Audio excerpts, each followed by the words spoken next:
What would you do if armed strangers turned your family farm into a war zone, then laughed about it like it was just another weekend game? That's what I faced. The president of the Summit Ridge HOA stood smugly on the edge of my pasture, a pistol holstered at her hip, clipboard in hand, acting like she owned the place. Behind her, nearly 36 people, residents of a gated community that didn't exist a decade ago, lined up with rifles and shotguns. They fired across my land, tore my animals, tore my legacy. Laughter rang out with every bullet. They had no permission, no respect, no understanding of what they were trampling. To them, it was just a field. To me, it was sacred ground, my family's land since 1923. They caused tens of thousands in damage, terrified my livestock, wounded a champion stallion. And in the middle of it all, they smiled. They thought I was nobody. Well, they didn't know. I wasn't just a farmer next door. I was the man who controlled every dollar in their $2 million HOA budget, and they had no idea whose strings they just tugged. Before we dive in, let us know in the comments where you're watching from. My name is Daniel Cooper. I'm not just a farmer. I'm the third generation to live and work this land. 40 acres of rolling pasture just outside Summit Ridge, a stretch of earth cleared by my grandfather with little more than callous hands and a mule team during the Dust Bowl years.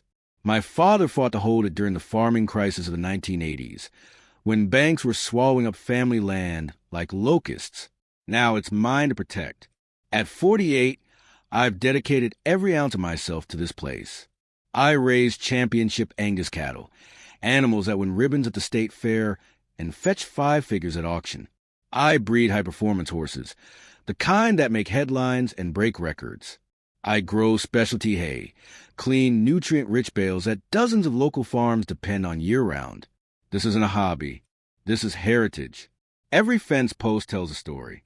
Every acre was bought not just with money, but with sacrifice. And I've spent my life honoring that sacrifice, caring for this land the way you'd care for a loved one. So when Platinum Communities bulldozed the old dairy farm next door and built Summit Ridge, a walled-in luxury neighborhood with marble fountains and homes starting at $800,000, I knew change was coming. I just didn't expect it to come with threats, and eventually gunfire. The developer, Victor Langford, showed up within days of the first foundation being poured. He looked me over, mud-streaked boots, sun-worn hat, and smirked. "Your farm's an eyesore," he said. "Name your price." I didn't even blink. "Not for sale." He leaned in. "Then be ready. My residents don't tolerate ugly neighbors."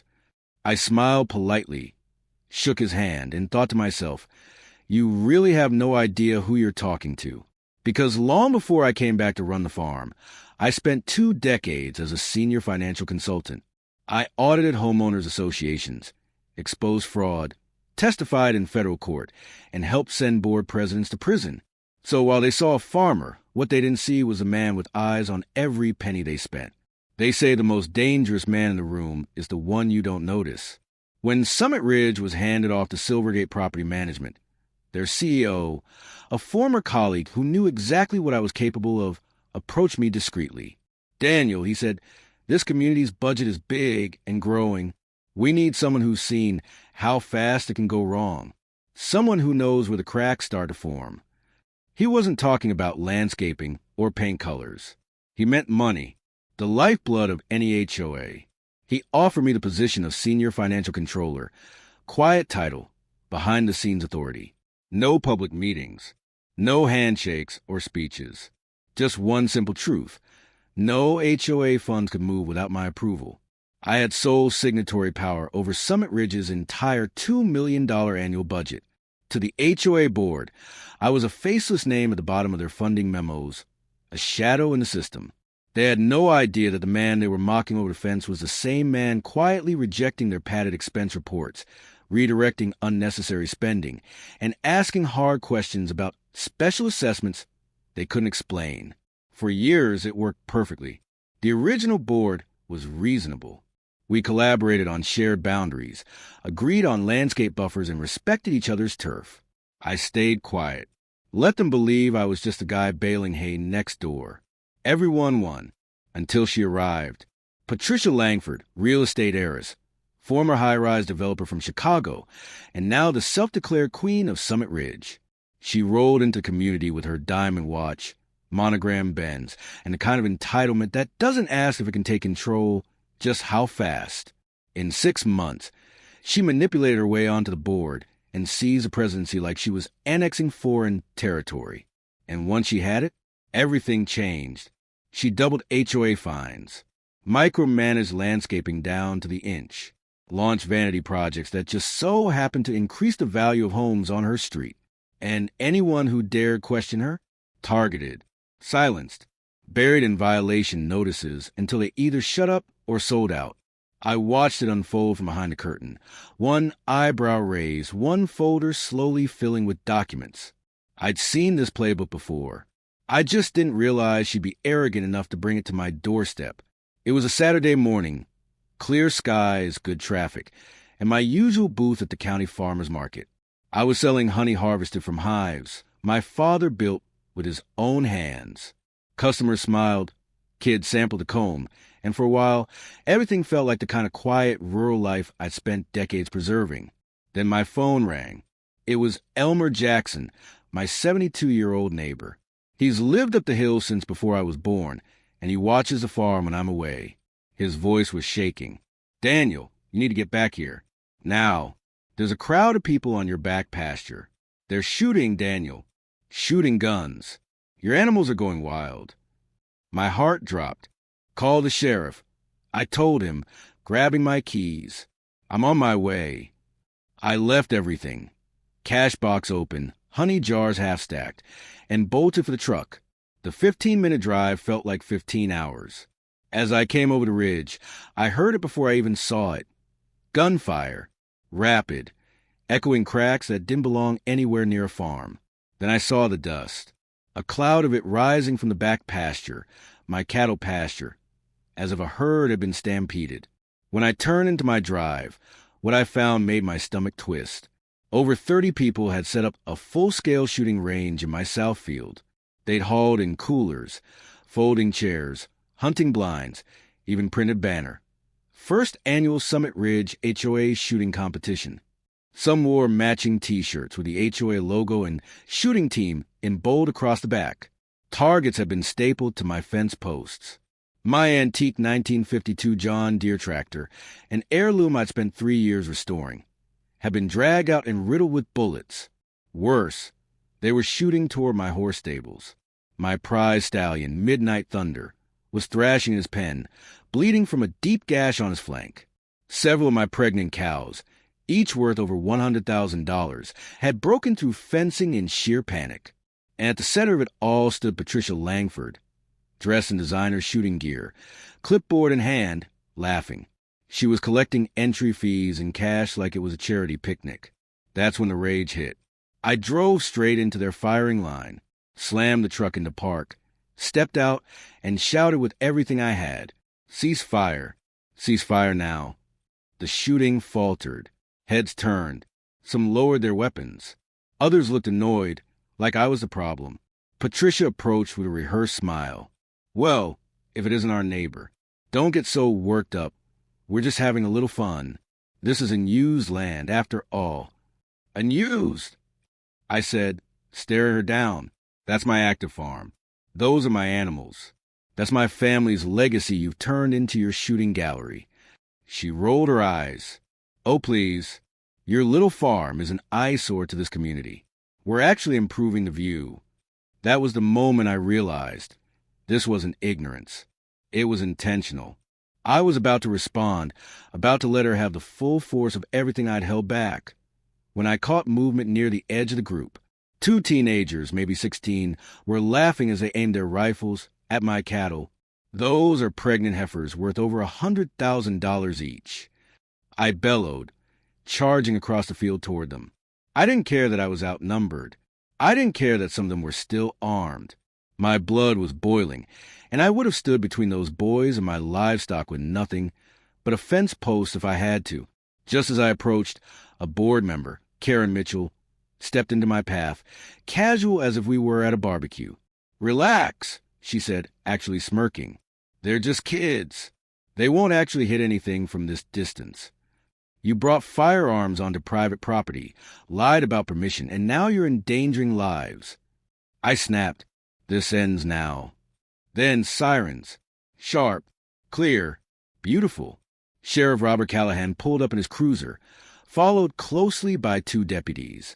I'd known Rob since we were teenagers baling hay together in the summers. His family still buys hay for me every fall.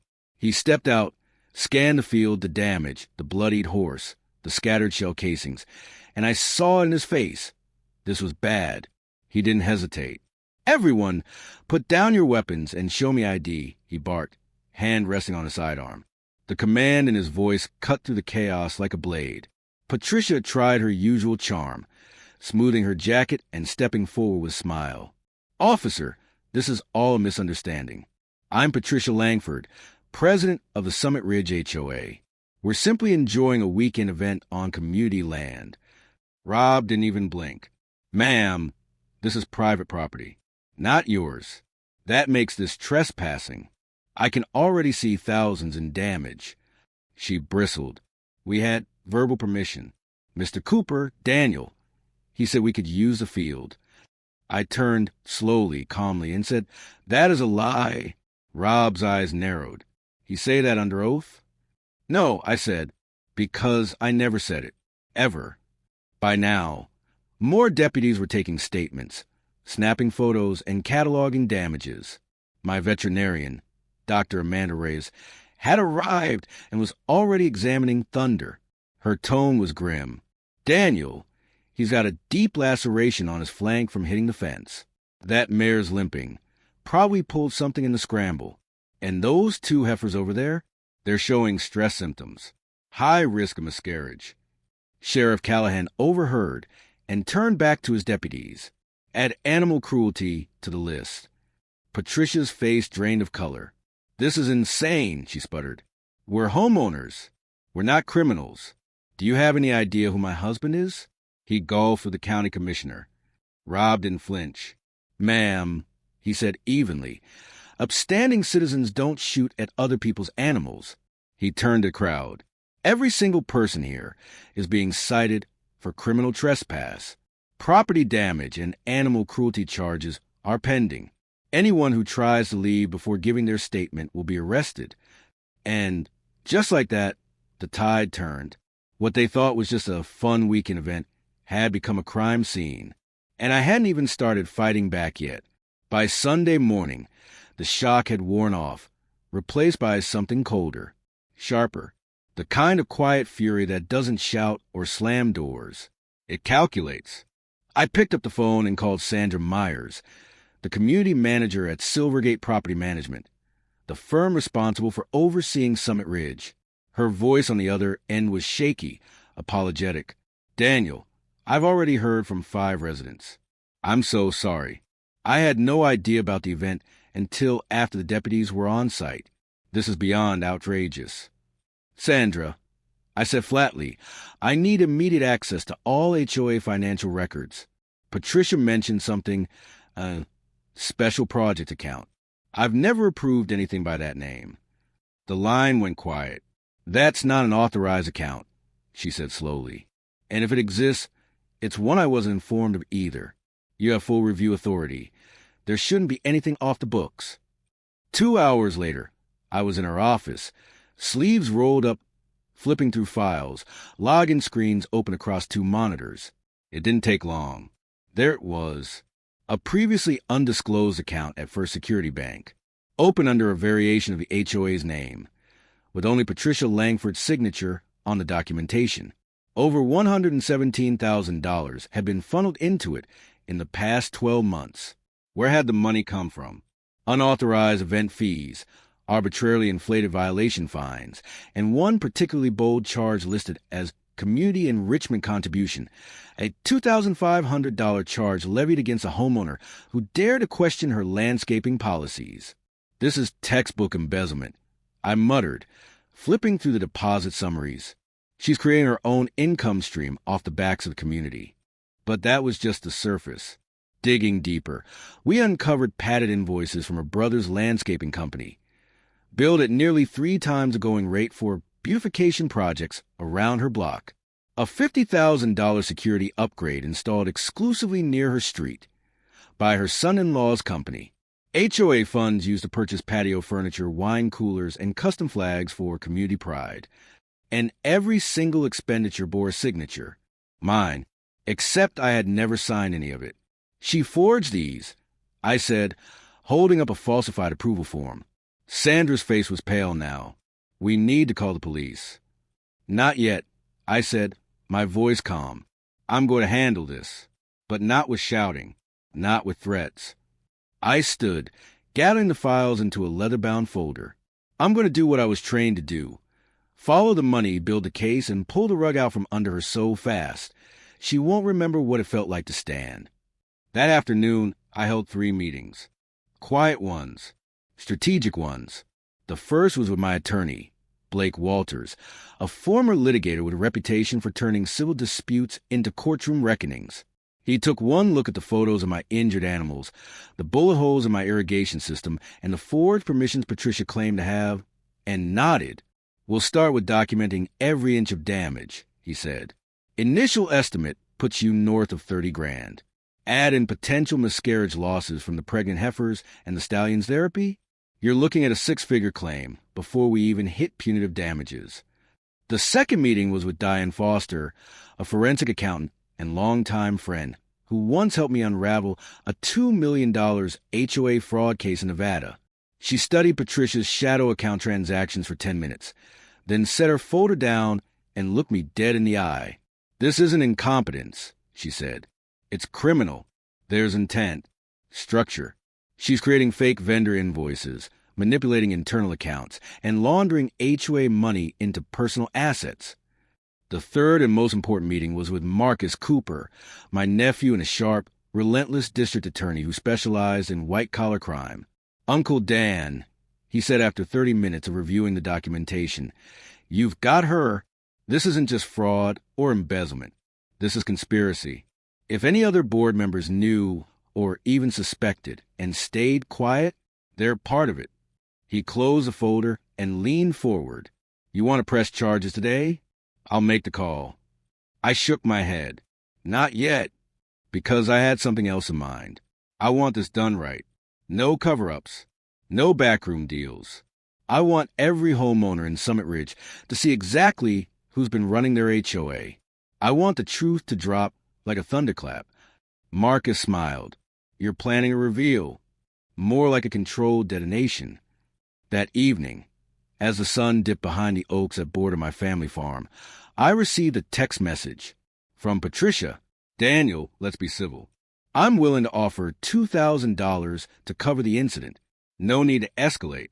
We're neighbors, after all. Let's not let this get unpleasant. I didn't respond. Instead, I opened my laptop and began drafting a report, one that would leave no doubt who held the real power in Summit Ridge. The morning of the emergency HOA meeting, I was up before sunrise, coffee in hand, boots laced tight, folder in my passenger seat. I drove to town, quiet, calm, and absolutely certain what was about to happen.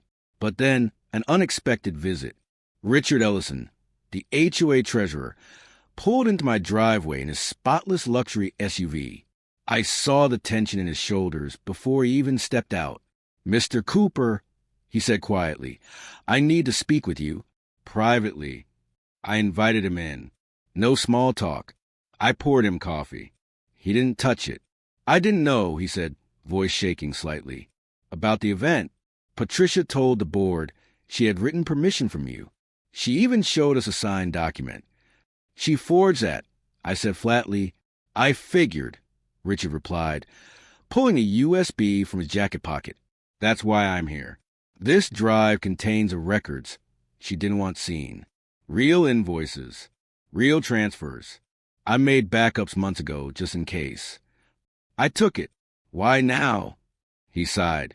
Because after the fallout this weekend, she called an emergency session without me. They voted to sue you, Daniel.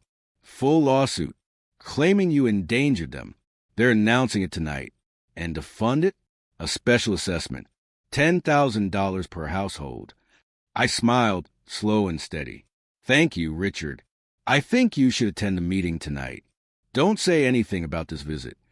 He looked relieved. Nervous? You have a plan? I nodded. It's already in motion. That night, the Summit Ridge clubhouse was packed. 200 homeowners filled the space, shoulder to shoulder. Word had spread about the shooting incident, the lawsuit, and the special assessment. Local reporters were setting up cameras outside. Patricia had invited them herself. She stood front like a woman already crowned. Designer suit, pearl necklace, that signature smugness etched deep into her smile. Before we begin, she said, holding the room in a practiced pause, I'd like to address the unfortunate incident that took place this weekend. I waited. Let her spin her web. The board has unanimously voted to file a lawsuit against Daniel Cooper for endangering our community. As a result, we'll be issuing an emergency special assessment of $11,000 per household to cover legal expenses and upgraded security. It's unfortunate but necessary. Gasps. Confusion. Some neighbors nodded, misled by her lies. Others looked horrified. And that's when I stood. From the back row, calm, collected, not alone. To my left stood Marcus, wearing his DA badge on his hip. To my right, Sandra, the Silvergate community manager. I walked slowly toward the front, every step deliberate, folder in hand. Point of order, I said clearly. Patricia's eyes narrowed. This is a closed meeting. You're not. I absolutely am, I said, cutting her off. Allow me to properly introduce myself. I turned to crowd. My name is Daniel Cooper. I'm the owner of Cooper Heritage Farm. But what most of you don't know is I'm also the senior financial controller for your HOA, appointed by Silvergate 10 years ago. Every dollar that moves in and out of this community flows through me. The room went silent. Patricia's face drained of color, like someone had flipped a switch. You could have heard a pin drop. I laid the folder down on the podium with purpose, flipping open the first page like I was about to deliver a closing argument in court. Over the past 48 hours, I've conducted a formal audit of the Summit Ridge HOA accounts, specifically focusing on unauthorized expenditures, forged approvals, and an unreported bank account used to collect funds from events not approved by Silvergate or me. Gasps rippled through the room. Homeowners were leaning forward now, jaws tightening. I held up a document. This check, I said, was drawn from a special project account opened under an alternate HOA name, without approval. That account currently holds over $117,000, gathered from increased violation fines and so-called community contributions. Murmurs gave way to shouts. One man stood up. What? I paid $2,000 in fines this year. Another woman called out. She said it was for landscaping. Patricia raised a shaky hand. This is slander. You can't prove any of this. But I was already turning to Sandra, who stepped forward, face calm and composed. Mr. Cooper has full financial authority, she said. Every transaction must pass his desk, and none of these did. This is real. It's documented. And it violates every policy we're bound to. Then Richard Ellison stood from his seat, holding up his own folder. I can confirm this, he said. I've been tracking discrepancies in the board's reporting for months. I wanted to believe there was a good reason, but I was wrong. Patricia's voice cracked. You traitor. That's when Marcus stepped forward, opening his jacket just enough to flash his district attorney badge. I'm Marcus Cooper, assistant DA for this district. Based on what we reviewed, falsified documents, forged signatures, unreported income, and unauthorized spending, we have grounds for multiple felony charges, including embezzlement and conspiracy to commit fraud. Patricia froze, then spun on her heel, heading for the exit, only to be stopped by two sheriff's deputies who had quietly entered from the back of the room. Patricia Langford, one deputy announced, you are under arrest for embezzlement, criminal trespass, and fraud. The sound of metal handcuffs snapping into place was met with stunned silence, and then a surge of applause. As they let her out, she turned, eyes full of venom. You set me up. I met her gaze without flinching. No, I said, you set yourself up. I just finally pulled the curtain back. The fallout came fast, and it came hard. Patricia Langford was charged with multiple felonies: embezzlement, fraud, criminal trespass, animal cruelty, and forging legal documents. 3 other board members faced lesser charges for knowingly approving fake expenses and suppressing objections from other residents. The so-called special project account shut down. Her assets frozen. The forensic audit revealed the full scope of her greed. Over $200,000 stolen in less than a year. Some of it used to renovate her Florida vacation home. Paid for with money meant for neighborhood maintenance and homeowners' trust. But the most poetic justice came during sentencing. The judge, herself the daughter of a farmer, didn't hold back. "Mrs. Langford," she said firmly, "your arrogance, your abuse of authority, and your complete disregard for property rights and basic decency have earned you 5 years in state prison, and you will pay $237,000 in restitution. Perhaps you'll use this time to learn respect for boundaries, both legal and human." Meanwhile, life at Summit Ridge changed. A new board was elected. Reasonable people who valued transparency and neighborly respect over power. They invited me to stay on as official financial advisor, this time in name as well as deed. They created a Good Neighbor Day, where residents volunteered on local farms. My land became a place of learning. Children visiting to feed animals, plant vegetables, and hear stories of the land's legacy. One of those teenagers, the one who once pointed a gun at my heifers, now volunteers every Saturday, mending fences and brushing Thunderbolt, the same stallion he once scared half to death. And Thunderbolt? He's recovering, stronger every week, his spirit returning with every sunrise. The pregnant cattle all pulled through, not a single miscarriage. It was as if the land itself refused to surrender.